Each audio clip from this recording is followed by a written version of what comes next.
Welcome to Cornell Cooperative Extension's Choose Local Fish, Local Seafood Cooking Demonstration videos. By choosing locally harvested seafood, you can be sure your food is fresh, indigenous, sustainable, and healthy.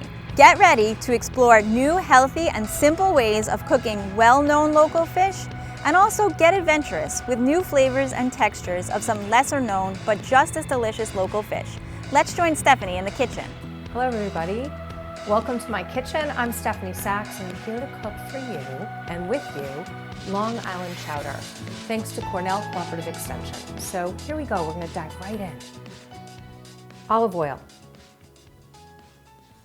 goes in your pot. Turn your flame on to about a medium.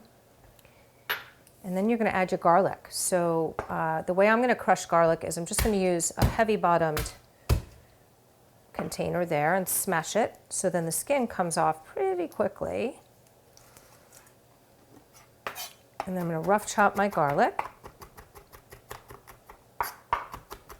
just like so. And plop it in the pot as well. And then we've got a leek. So I trimmed the top of the leek off here and I cleaned it. You want to make sure to clean the inside of the leek because it oftentimes is filled with dirt. And we're going to cut this now into thin slices.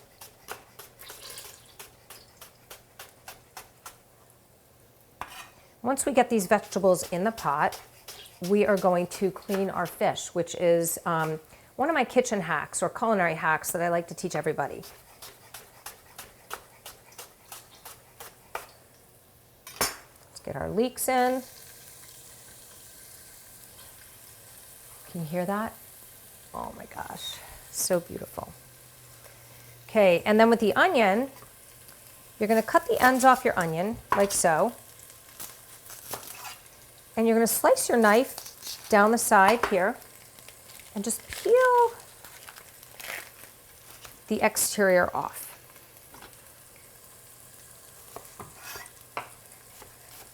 And then you'll slice, thinly slice.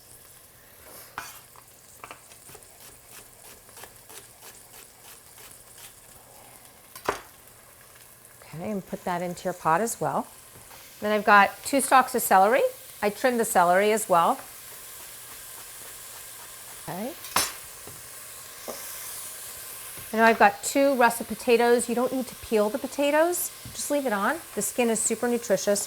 If they're organic, I leave the skin on, but if they're not organic, actually, I will peel the skin. Go. Just slicing our potatoes down.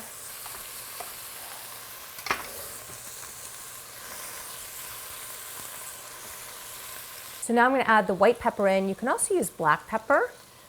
And then I'm going to do a nice pinch of salt. You can always salt at the end. So now you can let this cook down in the pot. And we're going to move on over and clean the fish. Okay, so now in this bowl we've got squid. And I'm going to show you how to clean that. And in this bowl we've got porgy that's been filleted. So I take fresh lemon and I just squeeze the juice onto the fish, just like so.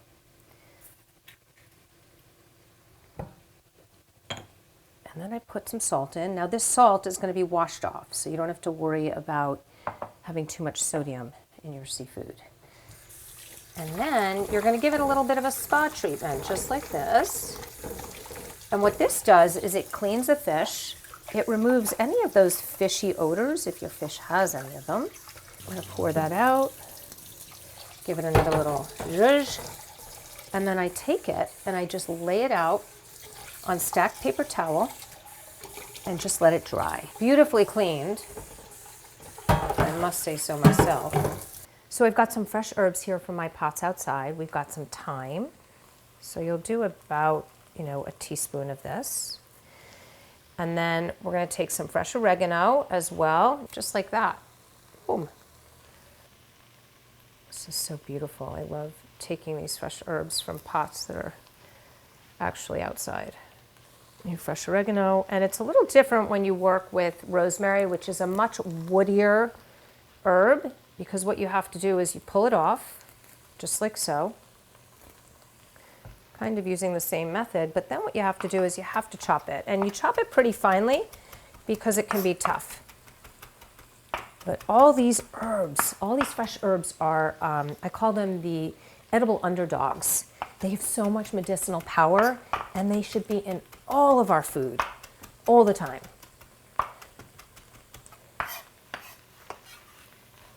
There we go. So here we have our porgy and we have our squid. So you can chop your squid with a knife, or you can use a food processor and do a pulse on it, which just grinds it up pretty quickly.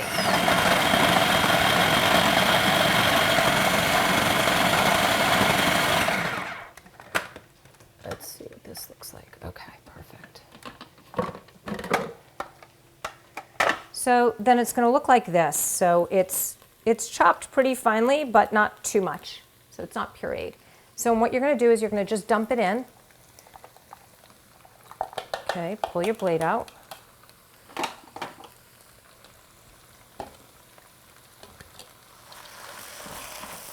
going to get that cooking before we get in our porgy. We're actually going to throw in our tomatoes. Throw in our tomato paste. So the tomatoes are halved, and this is just a small can of tomato paste. And then we've got 5 cups of broth. You can also use water if you want, but I'm going to use broth today. And then we'll put a teeny bit more salt in, and then mix it around and let it sit. And then we'll jump on the porgy. And we're going to finish this dish with salt and parsley. Now, why I left the porgy for last is because the porgy has bones in it, and you want to get the flesh in there without the bones. So as this is starting to cook, I'm just going to pick around the bones and make sure that what I'm putting in there is fairly bone-free. And the great thing about this dish too is you can use other local seafood. You can make it with scallops, you can make it with clams, you can use tilefish in here, any other seafood that's local to our region or to your region, wherever you're located. So this soup has been cooking for about 25 minutes or so, and now we're going to finish it with some lemon and some fresh parsley, also from my garden, believe it or not. So I'm going to take this bunch of parsley and I'm going to shave it like so. No need to sit and pick the leaves. You can just shave it off. And then you're going to rough chop.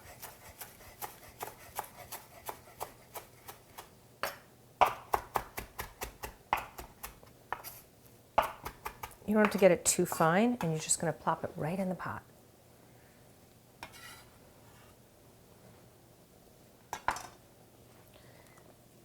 Mix it around. Oh my God, look how gorgeous that is.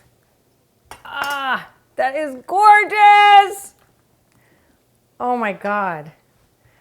I get so excited when I see like the beautiful colors of fresh food coming together. And so you can use a lemon press like this, or another trick I like to teach people is actually just use your hand as a strainer and squeeze the lemon right into it and let the seeds, if there are any, get caught in your hand.